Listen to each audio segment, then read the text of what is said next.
C'est vrai que aujourd'hui, la situation de la République démocratique du Congo, on en parle, mais en tant que Congolais, j'ai déjà remarqué que c'est souvent des vagues. C'est un buzz, on en parle, et puis ça retombe, on retrouve nos vies. Déjà, nos pensées, notre cœur est complètement à l'est. On avait commencé vers une jeunesse un peu plus éduquée, je veux dire, estudiantine, pour qu'ils comprennent d'abord la quintessence de ce qu'on fait. Mais maintenant, on va progressivement descendre dans d'autres couches de la population qui n'ont pas forcément accès à l'information ou à l'éducation telle que nous. On veut aussi être accompagné des autres, que ceux qui n'ont pas forcément de mouvement, mais qui ont des moyens pour nous accompagner, qui viennent donner leurs idées. Mais nous, le mouvement citoyen éclairé, on va plus loin en disant enrôler aussi vos cerveaux pour la République, que les jeunes qu'on se mette ensemble, qu'on puisse apporter des solutions, qu'on puisse proposer des solutions et qu'on aille déjà sur la ligne de front. Bonjour monsieur Igboholé Nombo. Bonjour. Alors pour commencer, comment monsieur Igboholé se présente-t-il? Ah, très bien, merci, merci pour la question, merci pour l'honneur que vous me faites de venir pour prendre cette interview. Bonjour à tout le monde. Alors moi je me présente, je suis Bolendombo Hugues, président fondateur du mouvement citoyen éclairé, expert et consultant en finances publiques et jeune Congolais œuvrant pour le développement et la participation active, pour que notre pays puisse resplendir, à nouveau. Donc voilà, ma présentation en 2 c'est ça. Alors, quelles sont les ambitions ou missions qui vous ont réellement poussé à embrasser une carrière politique? En réalité, ce que je fais, ce n'est pas de la politique, parce que la politique est à la conquête du pouvoir, mais nous, on est à la conquête de la mentalité congolaise. Mais dans notre démarche, dans notre analyse, on fait ce qu'on appelle le PESTEL. Pour ceux qui font, du marketing, ils savent de quoi je vous parle. Donc PESTEL, c'est l'abréviation politique, économique, socio-culturelle, technologique, écologique, légale. Donc vous voyez que dans le PESTEL, il y a politique.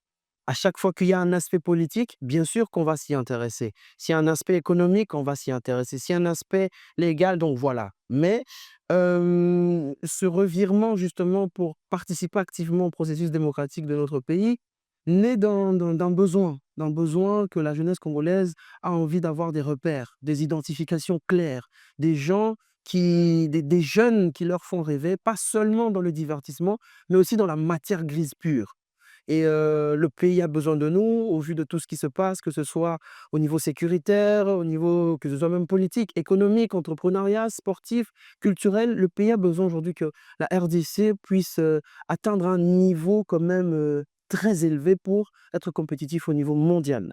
Donc c'est la raison pour laquelle on s'est dit: «Bon, avec le tout petit peu de choses qu'on sait, avec la petite force qu'on a, pourquoi pas apporter notre pierre à l'édifice?» C'est comme ça qu'il y a eu ce basculement vers, j'ai envie de dire, la jeunesse et le peuple congolais. Alors, nous, est-ce qu'on peut aussi espérer que la jeunesse est les moteurs ou bien les points culminants du mouvement citoyen éclairé? Comment ce mouvement est-il né? Ses missions et puis son combat à leur décès? OK. Donc dans le premier volet de la question, bien sûr, là, c'est déjà répondu. La jeunesse, c'est le point culminant d'ailleurs du mouvement citoyen éclairé, dans le sens où, dans notre pays, on est plus ou moins 100 millions d'habitants et 70 ou 70 pour certains, c'est une population jeune. Et donc du coup, la jeunesse, vraiment, c'est la base même du mouvement citoyen éclairé. Et ce mouvement est né justement de cette préoccupation de vouloir, interagir avec la jeunesse, être un peu la voix des sans voix. Et surtout quand on dit mouvement citoyen éclairé, on est vraiment basé sur la connaissance, parce qu'en parlant d'ailleurs du mouvement citoyen éclairé, on a 4 axes stratégiques: l'éducation, l'entrepreneuriat, le sport, la culture et art. Et donc quand on a disséqué en 4, on s'est dit: «Bon tiens, on y va avec un mouvement, vraiment avec la jeunesse». Et c'est vraiment cette problématique, répondre à cette problématique, être ancré dans le pays qui a donné cette émulation de faire naître le mouvement. OK. Alors, quelles sont les actions déjà menées au sein du mouvement citoyen éclairé sur terrain? En tout cas, pour l'instant, on est vraiment beaucoup dans la sensibilisation, parce qu'avant de mener les actions, il faut quand même sensibiliser, il faut que les gens comprennent ce qu'on fait. Là, on a fait une grande action, enfin même pas une grande action, on a fait quelques actions quand même. La première grande action, c'était aller dans les universités. On a commencé le programme qu'on appelle Campus Tour. Donc on a vraiment fait quelques universités, UPC, Unikin, et j'en passe. Et d'ailleurs, c'est un programme pérenne qui doit continuer de manière permanente. Donc ça, c'est une action sur le terrain, une sensibilisation sur le terrain, sur la mentalité congolaise et socle du développement. Parce que si la mentalité congolaise ne se développe pas, si la mentalité congolaise n'évolue pas, ne change pas, il sera très difficile de développer notre pays. Et puis, on a fait dernièrement aussi une action pour la salubrité. Hein, on a justement toujours sensibilisé, on a fait une marche de sensibilisation pour la salubrité, ramasser les déchets pour rendre une ville propre. Et actuellement, nous sommes en train de sensibiliser pour la situation sécuritaire à l'est de notre pays. Alors, puisque vous avez parlé de la situation sécuritaire à l'est du pays, alors comment le mouvement citoyen éclairé s'est positionné dessus par rapport à ça? Parce que la jeunesse est votre point culminant. Alors, en ce temps de crise sécuritaire qui se prévoit à l'est, comment le mouvement citoyen éclairé s'est positionné dessus? Déjà, nos pensées, notre cœur est complètement à l'est. Moi, je pense que depuis que je suis né, je n'avais permettez-moi, hein, parce qu'on a des degrés de douleur des fois différentes, mais cette fois-ci, ce qui s'est passé à l'Est, ça m'a touché au plus profond de mon être. D'ailleurs, je faisais partie de ceux qui voulaient parler du débat de la Constitution pour entendre la jeunesse, mais au jour d'aujourd'hui, la douleur est tellement forte, elle nous a tellement pris, nous a serrés et je pense que beaucoup de Congolais ressentent la même chose, qu'on s'est dit: là, à l'heure actuelle, on ne parlera plus de la Constitution tant que le pays ne sera pas en paix. Tant qu'il n'y aura pas la paix en RDC, tant que le pays ne sera pas unifié, nous ne pouvons pas parler d'autre histoire, en fait. Parce que, voilà, c'est la situation prioritaire de notre pays. Et donc, je me positionne vraiment de ceux qui veulent qu'il y ait la paix. Je me positionne de ceux qui vont agir d'une manière ou d'une autre pour que le pays... Bah, regardez là, par exemple, au niveau du gouvernement, on a demandé que les jeunes puissent s'enrôler dans l'armée. Ah, c'est une partie des jeunes qui vont s'enrôler dans l'armée. Mais nous, le mouvement citoyen éclairé, on va plus loin en disant: enrôlez aussi vos cerveaux pour la République. Que les jeunes, qu'on se mette ensemble, qu'on puisse apporter des solutions, qu'on puisse proposer des solutions et qu'on aille déjà sur la ligne de front. Qu'on n'attende pas forcément les pouvoirs publics, mais qu'on travaille en symbiose. Alors, vraiment, je me positionne parmi les actifs, ceux qui vont poser des actions plutôt que des passifs. Donc voilà, c'est un peu là, mais bon, ça demande le concours de tous les jeunes, le concours de tous les Congolais. Nous n'avons pas la science infuse. C'est ainsi que vraiment on veut être cette tribune où tous les jeunes vont venir mettre leurs inputs. Comme ça, ces inputs-là vont vraiment avoir des résultats très bons. D'accord. Alors, puisque vous avez dit qu'il faudrait que les jeunes se mettent ensemble et il faut qu'il y ait quand même des gens qui doivent sensibiliser, encadrer ces jeunes-là. Alors, par rapport au mouvement citoyen éclairé, pensez-vous aussi descendre sur terrain où vous avez déjà le mécanisme que vous avez mis en place pour aller vers cette jeunesse-là, leur parler du civisme engagé ou comment? Très bien, c'est une bonne question. Vous savez, c'est bien, moi, je suis très flatté parce que ça fait qu'un an qu'on existe et on a l'impression qu'on a toujours été sur le terrain. C'est un travail de longue haleine et là, maintenant, cette année, par exemple, on va vraiment descendre sur le terrain et surtout, on veut faire le tour du pays. Hein, faire le tour du pays, aller vraiment vers la jeunesse. On avait commencé vers une jeunesse un peu plus éduquée, je veux dire, estudiantine, pour qu'ils comprennent d'abord la quintessence de ce qu'on fait. Mais maintenant, on va progressivement descendre dans d'autres couches de la population qui n'ont pas forcément accès à l'information ou à l'éducation telle que nous qui sommes connectés sur les réseaux sociaux. Donc vraiment des actions, il y aura, mais surtout, je veux qu'on fonctionne en unité avec d'autres mouvements, qu'on se mette ensemble.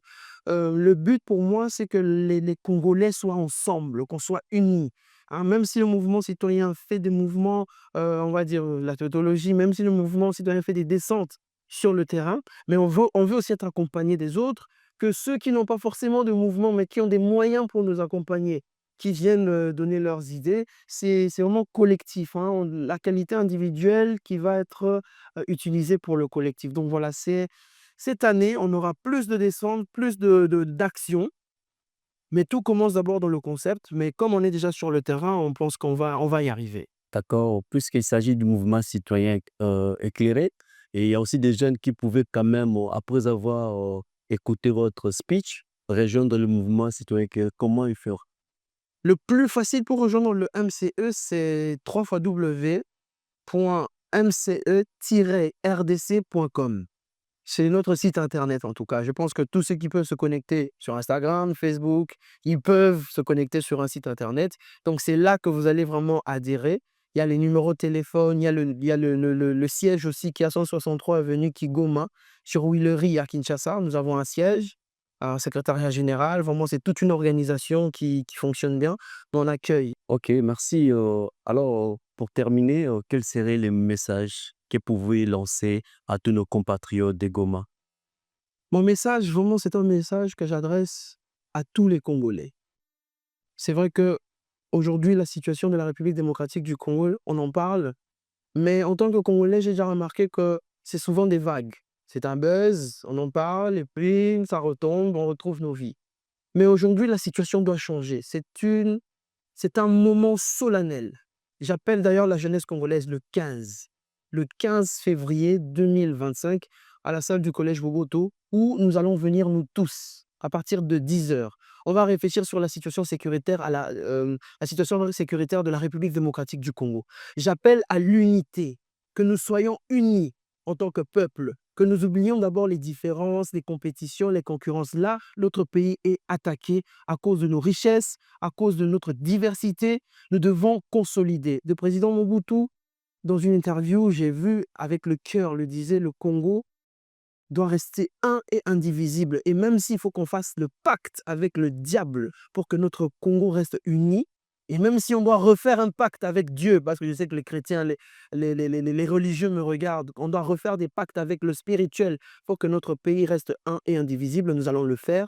Mais en tout cas, j'appelle à l'unité de tous les Congolais, j'appelle à l'intelligence de tous les Congolais, j'appelle à l'activité de toute la jeunesse congolaise. C'est un tournant de l'histoire pour nous. Maintenant, nous devons entrer en lice, nous devons entrer dans la pratique, dans l'activité, dans l'action.